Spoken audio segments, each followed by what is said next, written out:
Amigos, buenas noches, bienvenidos a 24 horas. El ministro de Economía y Finanzas, Richard Martínez, dijo hoy que el tema de los subsidios está en análisis en el gobierno. El país gasta más de 3.400 millones de dólares al año en 16 subsidios. Hola, Diana.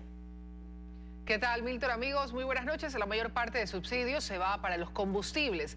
Mantenerlos, eliminarlos o retirarlos paulatinamente es todo un reto en este momento económico delicado del país. Aquí el detalle. La decisión empieza a presentarse como inevitable. El gobierno ha aceptado en los últimos días que el tema de los subsidios está en agenda. El ministro de Economía, Richard Martínez, dijo hoy en la Asamblea que los subsidios están en análisis. Reconoció que algunos son ineficientes. Por ejemplo, un vehículo 4x4 de gama alta que recibe un subsidio por el consumo de combustible súper. Entonces es un subsidio que va enfocado naturalmente a personas que más tienen y que en la medida en que el Estado siga haciendo ese esfuerzo de subsidio, lo que se hace es sacrificar la posibilidad de mantener sostenibles los pisos de protección social. Sin embargo, manifestó que en todo momento se va a precautelar que las clases más vulnerables no sean perjudicadas por una decisión de política económica. En cualquier escenario, no hay una decisión tomada al respecto, pero en cualquier escenario nosotros siempre vamos a precautelar que las personas que menos tienen, las clases más vulnerables, no se vean perjudicadas. El gobierno destina más de 3.400 millones de dólares al año para mantener 16 subsidios. Sin embargo, la mayor parte del presupuesto se lleva a la subvención a los combustibles. Solo para subsidiar el diésel, gas, gasolinas y otros derivados de petróleo se gastan 1.700 millones de dólares. Los ecuatorianos cancelamos solo una parte o menos de lo que realmente cuestan los combustibles, dejando al Estado que pague la diferencia. Joana Ramos, 24 horas. El consejero de gobierno Santiago Cuesta asegura que en los planes del gobierno está la de concesionar a la empresa privada varias empresas públicas, entre ellas TAME, CNT y las eléctricas. El ex candidato presidencial Guillermo Lasso reaccionó ante este anuncio.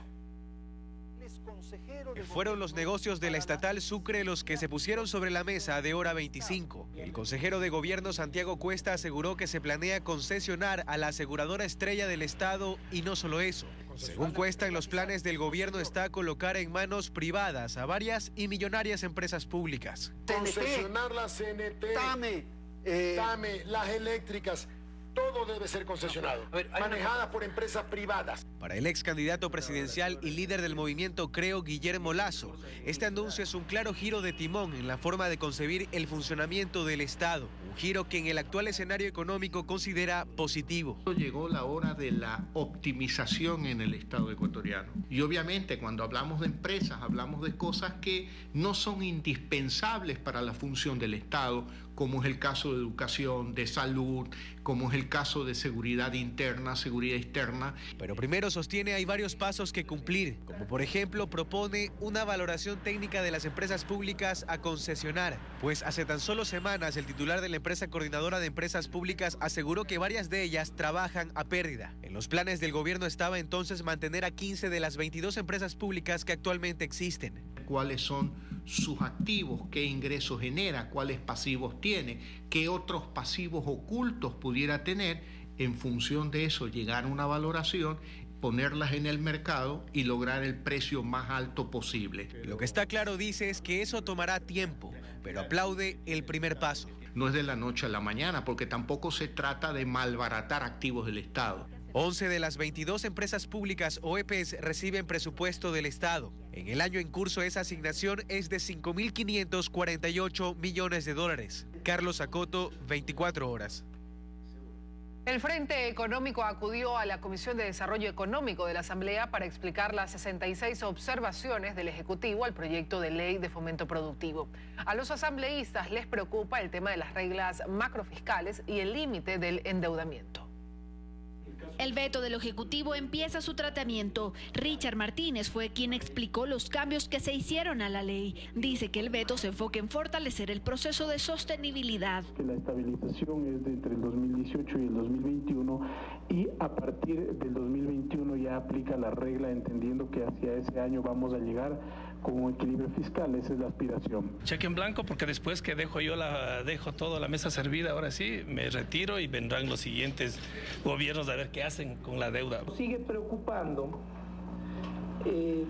la discrecionalidad con que se deja abierto la posibilidad de seguirle endeudando al país. Aunque desde el oficialismo creen que es darle flexibilidad al gobierno. Era fundamental comprender que este es un proceso y que va a tomar su tiempo. Por tal motivo nosotros estamos de acuerdo. Básicamente en eso se allanarían.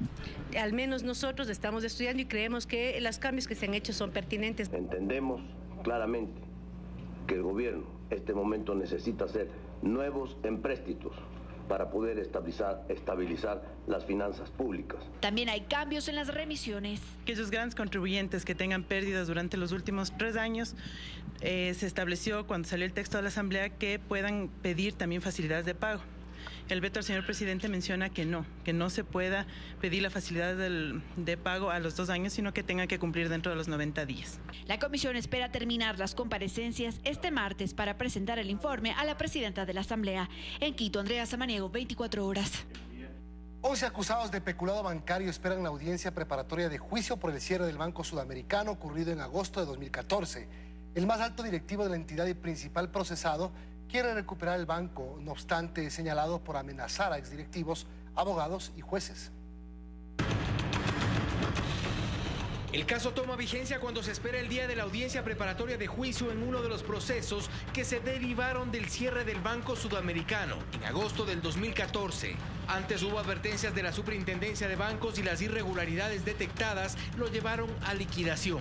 Caso Inmo San Luis, el caso llamado créditos vinculados, en el cual se han detectado 9 empresas. Uno de estos créditos podría llevar a prisión a 11 personajes vinculados al banco. Crédito por $400,000 que se otorgó por parte del directorio del Banco Sudamericano a la inmobiliaria Inmo San Luis.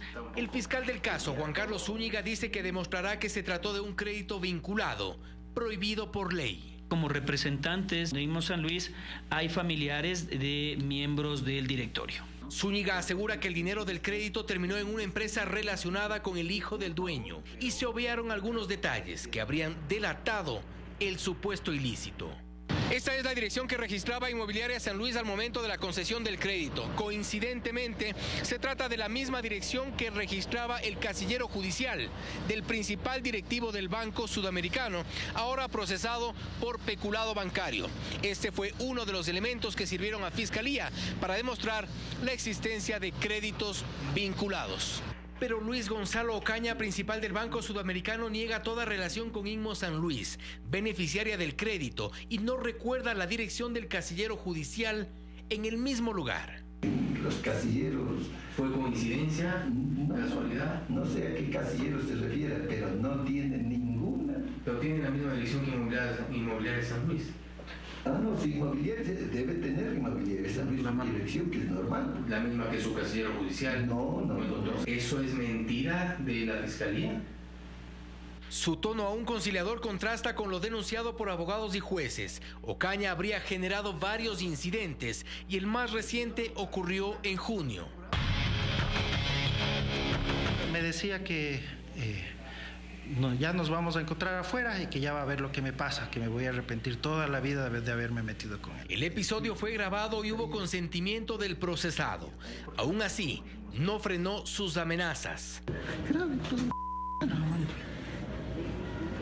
Grabe todo lo que dé la gana. Cuídese. Le estoy advirtiendo. Si ha de arrepentir en su de haberse metido conmigo. Ocaña niega haber amenazado al abogado y dice que fue amable. Que no permitiré abusos e injusticias. No le dice eso. Dice que se cuide de usted. No, que no cometa abusos e injusticias. Porque con nuestra plata. Dile que se cuiden de usted. ¿Se cuiden a quién? A nadie se le dice. No es el único episodio. La jueza del caso, Elba Méndez, denunció amenazas en marzo pasado. A través de un escrito dice que Ocaña llegó hasta su despacho amenazándole para que no instale la audiencia. Y al final, la audiencia no se instaló. Con comedimiento, señora jueza, no pueden hacer... Pero ella no reporta que fue con comedimiento. Usted ve, cada cual trata de llevar el agua a su molino. No ha intimidado a nadie. Lo cierto es que este proceso se ha estancado a la espera de una audiencia que en medio de incidentes no llega. Fausto Yepes, 24 horas. El Consejo de Participación Ciudadana Transitorio designó al Procurador General del Estado. Además, encargó la Superintendencia de Comunicación y escuchó los descargos de la Superintendenta de Compañías como uno de los últimos puntos de su evaluación. Fue un cambio de último minuto al orden del día. Como penúltimo punto se incluyó la designación del Procurador General del Estado, luego de que la Comisión Vedora del Consejo dejó por fuera a una de las integrantes de la terna enviada por el Ejecutivo y que no se presentaron impugnaciones a los otros dos nombres. El Consejo de Participación Ciudadana Transitorio designó a Íñigo Francisco Alberto Salvador Crespo como nuevo Procurador General del Estado para los próximos 4 años. Notifíquese por Secretaría General a la Presidenta de la Asamblea Nacional para la posesión del doctor Íñigo Francisco Alberto Salvador Crespo como Procurador General del Estado, así como al señor Presidente Constitucional de la República. Además, el organismo nombró a Edison Toro Calderón como Superintendente de Comunicación encargado, luego de que su predecesora renunció al cargo. Minutos antes, el Consejo Transitorio escuchó los descargos del actual Superintendente de Compañías, Suad Mansur, quien en repetidas ocasiones tildó de condena a su proceso de evaluación. No, ustedes no van a evaluarme ni valorarme, van a condenarme. Lo hicieron desde el momento en que redujeron la evaluación a la presentación de denuncias. Durante 30 minutos rebatió 10 de los 13 argumentos que el transitorio notificó a la funcionaria en su informe de evaluación, informe en el que el organismo, según Mansur, también recopiló 33 denuncias a la entidad que ha presidido desde 2011 en 2 periodos. Cometí más de un error, mucho más, sin duda, pero ninguno de mala fe ni inmoral. Después de media hora de exposición, Mansur abandonó la sala. Concluida esta fase, el organismo resolverá el futuro de Mansur en los próximos 5 días. Carlos Acoto, 24 horas. Íñigo Salvador resalta su gestión en la academia y en estudios jurídicos privados. Conozcamos un poco más del perfil del nuevo Procurador General del Estado. Íñigo Salvador Crespo nació en Quito en 1960. Hizo una maestría en Relaciones Internacionales en la Universidad de Ginebra en 1994 y en 2010 en la Universidad Andina obtuvo el título de Máster en Relaciones Internacionales con mención en Negociaciones Internacionales. Gran parte de su vida la ha dedicado a la cátedra. Del 2008 al 2016 fue director del Centro de Investigaciones sobre Derecho Internacional de la Facultad de Jurisprudencia de la Pontificia Universidad Católica del Ecuador y en abril del 2016 asumió el decanato de dicha facultad. Entre su experiencia profesional destaca su paso por el Programa Nacional de Apoyo a la Reforma de la Administración de Justicia, la Fundación Futuro Latinoamericano, el Consejo de Seguridad de las Naciones Unidas en la Comisión de Indemnización y la Misión Permanente de Ecuador ante la Oficina de las Naciones Unidas. En la década del 80, Íñigo Salvador fue funcionario público. Ahí ejerció como tercer secretario del Ministerio de Relaciones Exteriores y como asistente de la Secretaría de la Corte Suprema de Justicia. Íñigo Salvador fue el primero de la terna que remitió días atrás el presidente Lenín Moreno. Joana Ramos, 24 horas. El Tribunal Penal de la Corte Nacional de Justicia ratificó la orden de prisión en contra del expresidente Correa, procesado por el presunto secuestro al exasambleísta Fernando Balda. La expectativa se centra ahora en la audiencia preparatoria de juicio prevista para el martes de la siguiente semana. Por unanimidad, declara improcedente el recurso de apelación interpuesto por el recurrente Rafael Vicente Correa Delgado y confirme todas sus partes del auto de prisión preventiva dictado en su contra. Con esta resolución del Tribunal Penal de Segunda Instancia, la prisión preventiva dictada en contra del expresidente Correa, acusado de asociación ilícita y plagio en el caso Balda, se ratifica. Los abogados de Correa rechazan el fallo. Analizaremos tanto las instancias nacionales como internacionales que oportunamente podrán interponerse. Lo hemos dicho y hemos insistido en la falta de análisis respecto de los criterios de convencionalidad del sistema interamericano y de las reglas de Tokio de Naciones Unidas. Pero el abogado de Fernando Balda sostiene que el pronunciamiento del tribunal no podía ser distinto al anunciado. En el momento en el cual se pidió la revisión de la medida cautelar Rafael Correa, la doctora Daniela Camacho hizo lo único que podía hacer, porque la ley le obligaba a dictar la prisión preventiva. La pregunta es, si le obligaba a dictar la prisión preventiva, ¿de qué servía una apelación? Y destaca que lo importante de esta resolución y es que hay 3 jueces adicionales, que no es únicamente la doctora Daniela Camacho, que han confirmado que en este caso sí procede la prisión preventiva. El propio abogado del expresidente Correa ya sospechaba que el pronunciamiento del tribunal ratificaría la prisión preventiva y por ello ya anticipó sus próximos pasos. Lo que amerita es que se ratifique ya la prisión preventiva, ir a cualquier corte interamericana, a la Corte Interamericana de los Derechos Humanos, al Comité Europeo de los Derechos Humanos, a cualquier otro tribunal internacional. Ellos pueden acudir a donde quieran acudir. El gran problema que tienen es que hasta ahora no quieren hablar del fondo del caso. Hasta ahora no quieren enfrentar el caso del secuestro. Siguen peleando en las formas, siguen diciendo que hay persecución. Y continúa el análisis del Interpol previo a aceptar el pedido y proceder a la localización y captura del expresidente, quien tendrá el punto más crucial de su procesamiento penal el próximo martes 31 de julio en la audiencia preparatoria de juicio. El fiscal general del Estado tendrá que decidir si es que acusa o no acusa. Si es que él acusa, nosotros acusaremos junto a él. En Quito, Freddy Paredes, 24 horas. Dentro de la indagación previa por el caso de la muerte del general Jorge Gabela, este lunes estaba prevista la comparecencia de la exministra de Justicia, Ledy Zúñiga. Ella presentó un informe afirmando que la causa fue delincuencia común, lo que desmintió el perito que investigó el caso. Sin embargo, ella no llegó a tiempo hoy. Fue una diligencia fallida la del caso Gabela de este lunes cuando la exministra de Justicia, Ledy Zúñiga, no rindió su versión por llegar sobre la hora a la Fiscalía General del Estado. La señora fiscal estableció el tiempo y estableció que dejaba constancia de la no comparecencia a la hora que había dispuesto y que se lo haga bajo prevención legal en la próxima ocasión. Yo acudí a la diligencia, llegué lastimosamente unos minutos de diferencia y la fiscal consideró que no era oportuno dar ya esa hora la diligencia. Para la familia Gabela era importante su versión después de lo dicho por el perito Roberto Mesa sobre el tercer informe que él entregó. Si se avanzó a la tercera etapa fue justamente porque el asesinato del general Gabela no había sido producto de la delincuencia común. Ledy Zúñiga fue quien presentó el informe por parte del Comité Interinstitucional encargado de la investigación, luego de que los informes, los tres, los recibiera el exministro Lenín Lara. Al señor Mesa y a su compañero, acá vengan a revisar el informe que estamos entregando y que nos digan qué parte ha sido mutilada. Sin embargo, al salir de la fiscalía, luego de no haber rendido su versión, evitó preguntas. Todos los demás argumentos que presentaré durante mi versión los haré conocer posteriormente a ella. Muchas gracias. ¿Qué tipo de diligencia, doctora?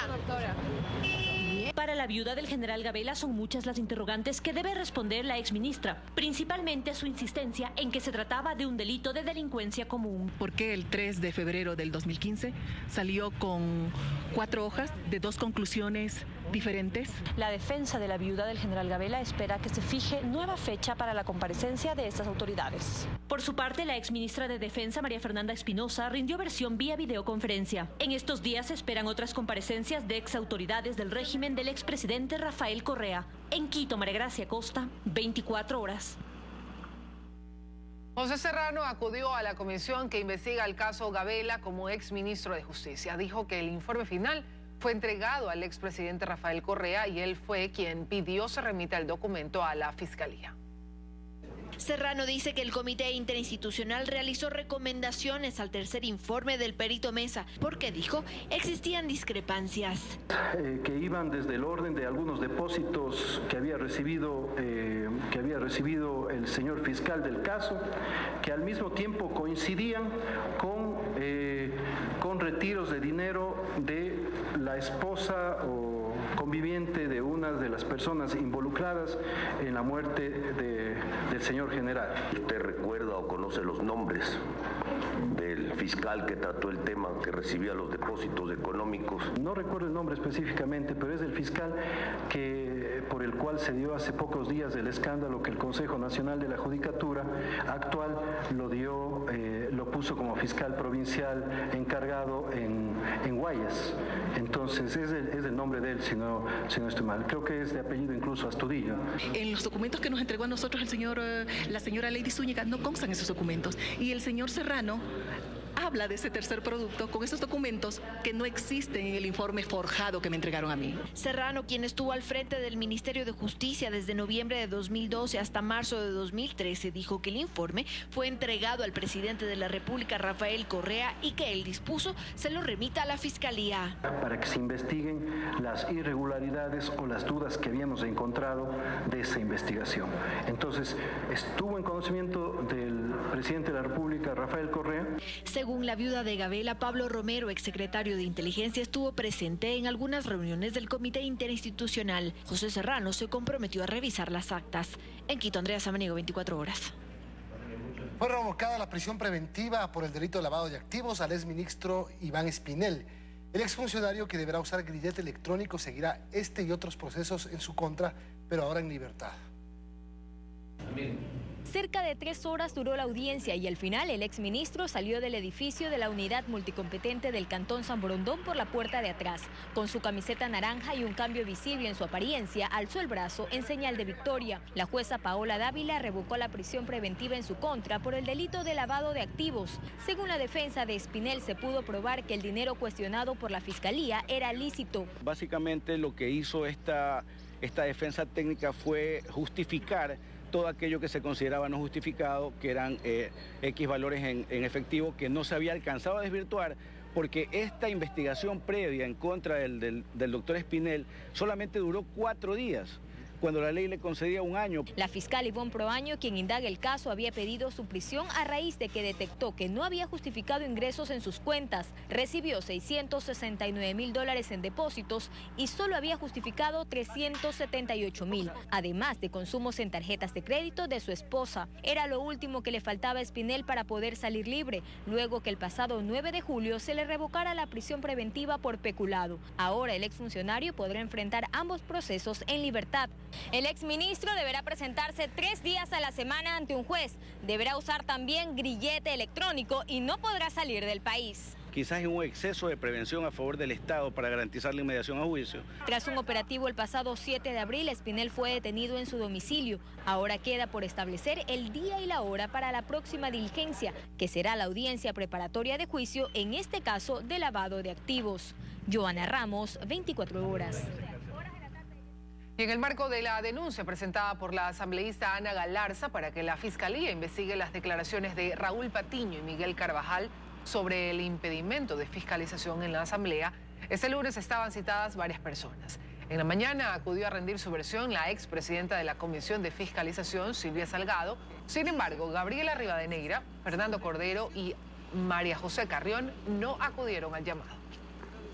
Es en base a una declaración, a un audio del ex asambleísta Raúl Patiño, quien afirma que al parecer hubo prohibición de fiscalizar. Yo no era compañera de Raúl Patiño, no fui asambleísta en su periodo, por lo tanto yo no puedo decir más allá de lo que, más bien de mi experiencia en el año 2009 al 2013. Miguel Carvajal también manifestó que se les impedía a la interna fiscalizar porque eso era considerado casi un acto de traición. El ex legislador Bustamante también manifestó que les prohibían fiscalizar, se les convocó a rendir sus versiones y en las versiones de los convocados surgió el nombre de Gabriela Rivadeneira, del señor expresidente de la Asamblea Cordero, de la presidenta de la Comisión de Fiscalización María José Carrión y también de la expresidente de la Comisión de Fiscalización Silvia Salgado. No se está judicializando la política.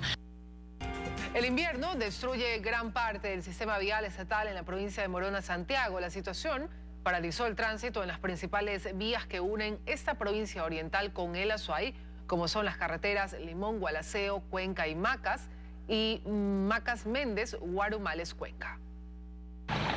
Un gran deslave obstruye la carretera Guarumales Méndez, impidiendo el tránsito entre las provincias de Azuay y Morona, Santiago. Por todo lado que se va, se encuentran las vías tapadas. Estamos aquí aislados, queremos regresar a nuestros trabajos. La cantidad de barro, piedras, árboles arrastrados por el deslizamiento permanecen en la vía desde la tarde del último domingo, mientras las personas que aspiran a avanzar a sus destinos se muestran inquietos por ser que hasta el momento no ha llegado maquinaria para desalojar los escombros. De ninguna parte se ha agilitado ninguna maquinaria, nada para que haga el desalojo. A esta hora ya debería estar ya la maquinaria lista ya para... Pero no hay nada. Desde el día de ayer ya se produjo un deslizamiento menor que ya nos daba un indicio que prácticamente iba a tener consecuencias, ¿no?, como las de ahora que estamos viendo. El invierno ha causado serios daños en el sistema vial que conduce hacia la provincia de Morona, Santiago y conecta con el resto del país. Según los transportistas, las vías más afectadas con deslaves son la Gualaceo Limón y la Méndez Guarumales Cuenca. Por Limón está lo mismo. Yo ayer cuando bajé a Cuenca había bastantes derrumbes en Limón también, entonces, ¿para qué vamos a ir por arriba? Porque igual está lo mismo. Se está coordinando ya con la maquinaria que está a cargo de las contratistas de CELIC para que realicen la limpieza de la vía, entonces esperemos que en las horas próximas podamos ya tener habilitada la vía. Aproximadamente una longitud de 600 kilómetros del sistema vial estatal en esta provincia oriental se encuentran en condiciones deplorables. En el trayecto de la carretera Méndez-Guaruales-Cuenca, Wilson Cabrera, 24 horas. Un bus de transporte público se incendió en el sector de Miraflores, en Quito. Aunque no existen víctimas, las autoridades investigan este hecho. Con fierros retorcidos, vidrios rotos y cubierta de hollín. Así quedó la unidad de transporte público que se incendió en el sector del Redondel de Miraflores, en el centro norte de Quito. Tras varios minutos del flagelo, miembros del Cuerpo de Bomberos de Quito llegaron hasta el lugar con 2 autotanques, un motobomba y 17 efectivos. El incendio es aplacado en menos de 4 minutos a partir de la llegada del Cuerpo de Bomberos Quito para que no se torne un incidente mayor. Según las primeras versiones, aproximadamente a las 6:15 inició el siniestro. El chofer del bus tomó la decisión de estacionarse y evacuar rápidamente a todos los pasajeros. Ha habido un cortocircuito aparentemente. Estaba totalmente lleno el bus y pues lo que no supo manifestar es que lo primerito que hizo precautelar la vida de las personas que estuvieron en el bus. No se atiende víctimas en el lugar, no se atiende personas a la llegada de las unidades del Cuerpo de Bomberos Quito. Los daños fueron solo materiales. Casas aledañas resultaron afectadas por la ola de calor. Sin embargo, las autoridades ya llegaron a un acuerdo con los propietarios de las viviendas. He explotado los vidrios de mi dormitorio. Los vidrios estaban todos sobre mi cama. Y vamos a tratar de solucionar lo que son ventanas y la puerta principal más que todo. El acuerdo es inmediato, el arreglo es inmediato de los daños provocados, en este caso por el flagelo. La Agencia Metropolitana de Tránsito, AMT, cerró la avenida Universitaria en el tramo que va desde el Redondel de Miraflores hasta la calle Alaska, a la altura del Hospital Carlos Andrade Marín, por más de 40 minutos. La Unidad Especializada de Investigación de Incendios del Cuerpo de Bombero Quito se encuentra realizando las pericias del caso para determinar la posible causa. En Quito, Daniela Valencia, 24 horas.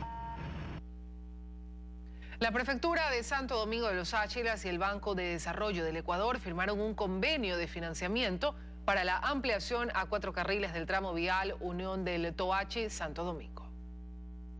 A 10 años plazo, $30 millones entregó el Banco de Desarrollo al gobierno provincial Sáchila para la ampliación a 4 carriles de la primera fase de 15 kilómetros de la vía Loac-Santo Domingo, tramo Unión del Toachi, sector Chihuilpe. Consiste en otorgar un crédito que se pague con el flujo de ingresos que genere el propio proyecto. Un trámite que nos permite iniciar enseguida el proceso de contratación de la obra. Una vez adjudicada, poder arrancar en pocas semanas con los trabajos por mucho tiempo anhelado.